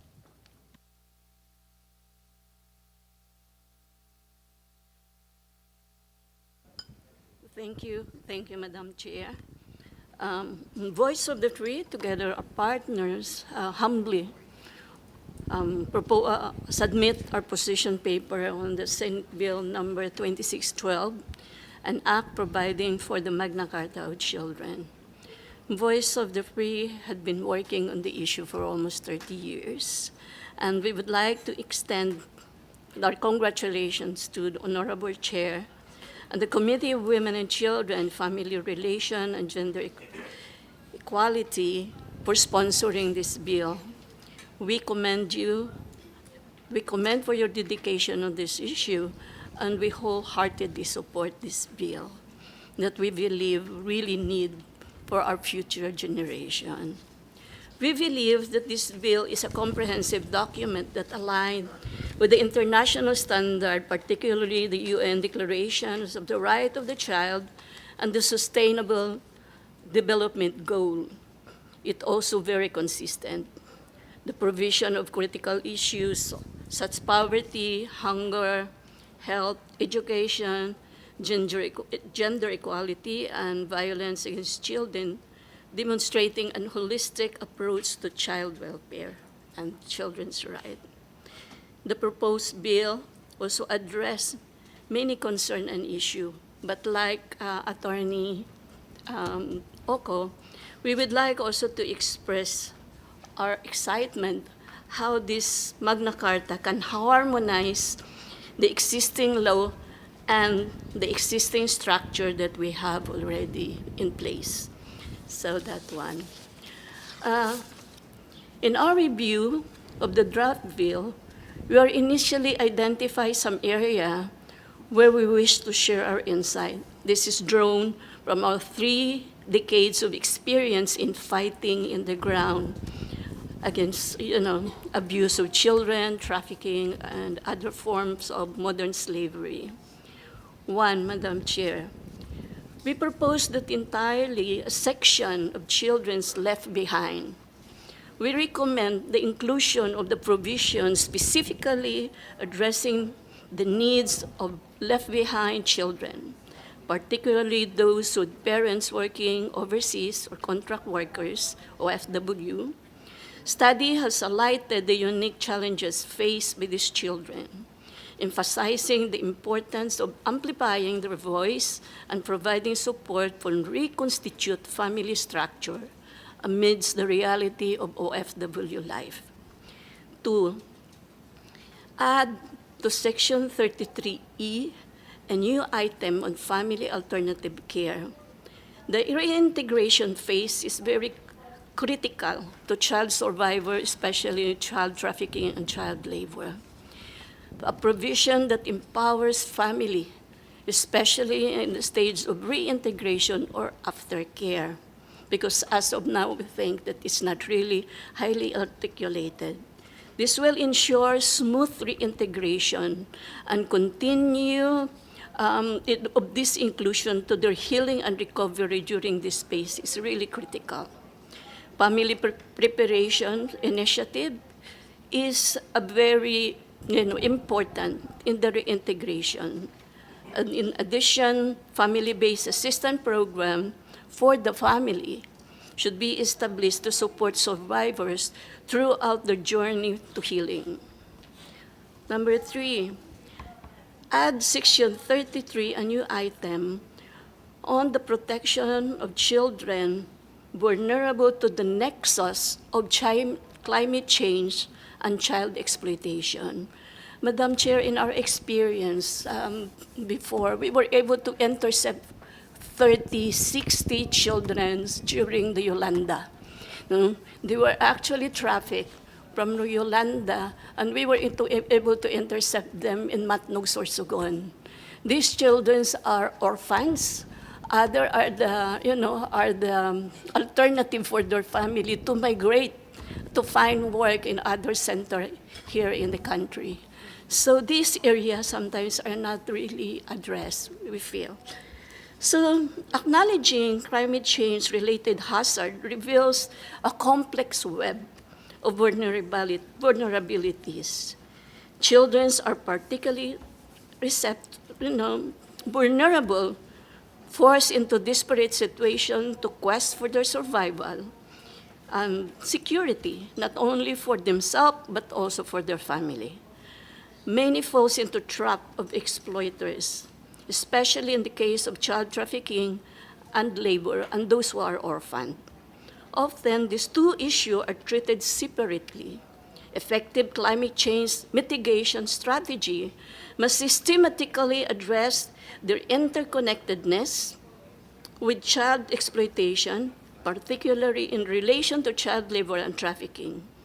This integration should explicitly consider the dynamic and systematically integrate measure aimed at combating both challenges simultaneously.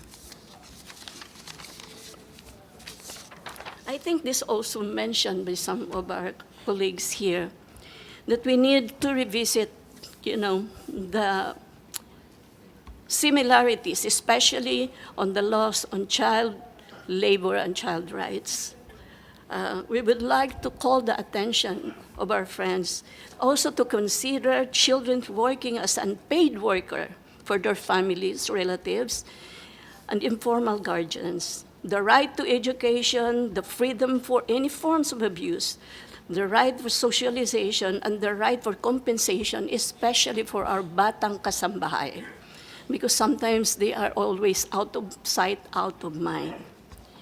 Like DepEd, we suggest enhancing the enhancement of Section 23F on health access, item of the provision of program for mental health and well-being for children, especially in school and communities. We know that mental health really is proliferating in our young population, and society is also on the rise. Yeah, we will also submit a comprehensive comment and input, and we hope that our insight today can contribute to strengthening the impact of Senate Bill number 2612. Thank you for giving us the opportunity to provide our insight on this landmark bill, serve as a beacon of hope to millions of our children. Maraming salamat po, and yes, we are with you on this. Thank you so much po. So, 50 years, 18 years, 30 years. Oh, mga kasama, dear colleagues, ang dami pong importanteng timelines dito. So just even symbolically impressing upon us how important children are to us, not just now but for the future. Kaya our efforts for them are never useless.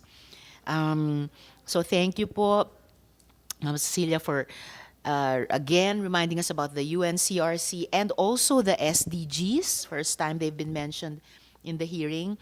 And an important theme started by Attorney Tricia Claire about harmonizing of laws, at yung sinabi din ng several ng mga resource persons natin, harmonizing din ng mga struktura. So thanks for the initial very important points on children left behind. Actually, yung unang resource person natin, si Asik Elaine, also mentioned children abroad. So, napaka-importante din. So, we're thinking of all Filipino children, whether nandito po sila sa atin sa Pilipinas or nasa ibang bansa. And now also, in a way, children in between. Kasi andito pa po sila, pero yung mga magulang nila ay nasa ibang bansa. They're not abroad with them, so left behind. No? So, children of OFWs. At yung pagsuporta natin dapat sa reconstitution ng family structure. So, hindi lang yung institutional structures para sa bill na to, but the family structures, the families whom we want to work with and we want our government to work with. Yung family reintegration and aftercare, naalala ko na naman yung habilitation, hindi lang rehabilitation. So ito, reintegration and aftercare para sa kanilang healing and recovery. Healing, napaka top of mind ko this week kasi kahapon lang inauguration nung dambana ng paghilom ni na Father Flavi at marami nilang partners no para dun sa mga EJK family. So ito naman, healing and recovery ng mga pamilya natin, and family reparation and family-based assistance programs para sa mga families affected by migration. And then napaka-importante po yung pinoint out nyo yung sa section 33 na pwedeng idagdag, i-enhance, protection of children at the nexus of climate change and exploitation for child trafficking, child labor, yung mga ulila na, tapos lalo pang pagsasamantalahan. So important, no, yung parang yung tema din ni Attorney Tricia Claire. Ma'am, kayo po yung flavor of the month ng hearing na to of convergence, no? Complexity and convergence. Ito, interconnectedness. What in the women and feminist movement sinasabi natin, intersectionality. Hindi lang class, so we talk about poverty and inequality, pero pati gender, identity, pati ecology.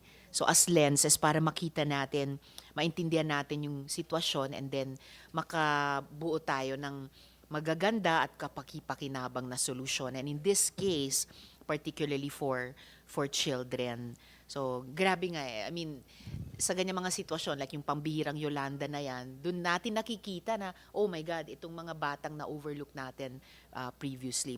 And more so sinasabi yan ni na Greta Thunberg at lahat ng mga ecology activists natin na how intertwined climate change is with all our other human concerns. So pati pala dito sa child rights and welfare. And then salamat sa paalala nyo, we need to revisit yung child laborers' rights or child laborers in relation to children's rights. Children working as unpaid labor. Oo nga po, lalo na kung yung buong pamilya, dahil mahirap, mobilized for labor, pati mga batang kasambahay. So, minsan kasama sila ng mga kasambahay natin, then napag-uutos-utusan na rin natin or napakikiusapan or nauutusan din ng magulang na kasambahay natin. And they're practically invisible. And yan, tama kayo, pati sa rights and welfare nila, hindi natin na isa sa isip. And yon, salamat sa mungkahi nyo sa isang resource person natin sa DepEd naman on Section 23F, yung tinalakay din nilang health access and mental health. So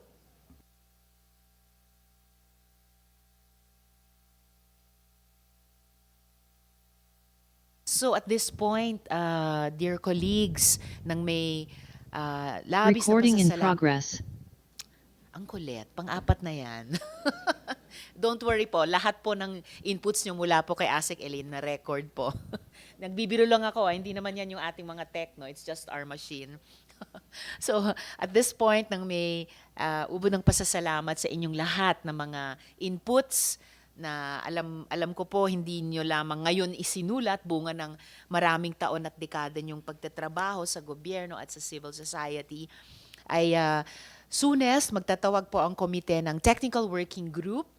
Kami na lang po mag-ayos paano namin ihahabol yung quorum para hindi po masayang at talagang mapahalagahan lahat ng mayayamang inputs. So we will call for a TWG soonest. And thank you so much and really looking forward to seeing you there at hanggang po maisabatas natin ito. So this hearing of the Committee on Women, Children, Family Relations and Gender Equality on the Magna Carta of Children Bill is adjourned. Thank you so much po. Sana po kumain kayo ng